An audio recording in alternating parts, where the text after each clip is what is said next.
We close the programme with a discussion on continuing professional development.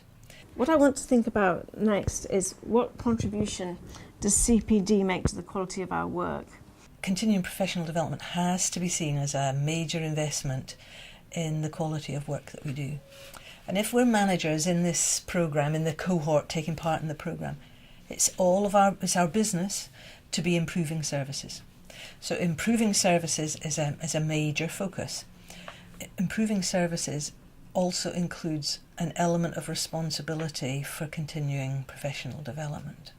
So in this part of the programme, we invite people to consider the importance of continuing professional development to keeping an enthusiastic workforce with high morale focused on delivery.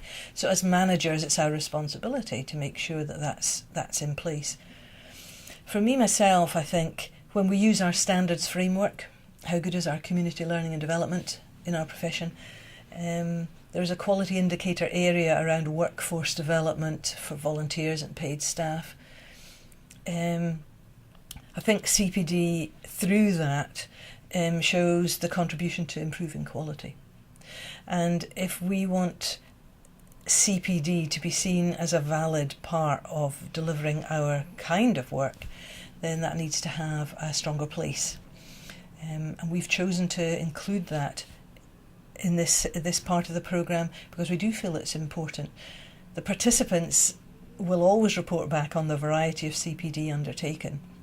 What we try to draw people into is a discussion around how that makes us better workers. This programme in itself, we're providing protected time for people to think about some very key questions to our work, topping it off at the end with CPD as the sort of cherry on the top of the cake. Really, this is something we must never forget, that an investment is important. It's how much you pick up, like in the photocopier conversation, or what they call the water cooler conversation.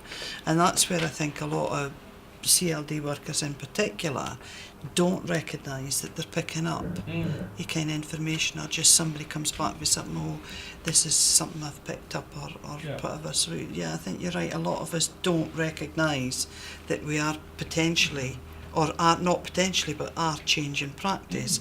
But we didn't actually go away in a course to learn It's to do like it. you can talk about it for your participants and saying we're doing new things for the participants, we've got new outcomes to reach and blah blah blah. But when it comes to styles of learning and different ways of learning, different methods of delivery, and it comes to CPD, unless it's a course, it's not CPD.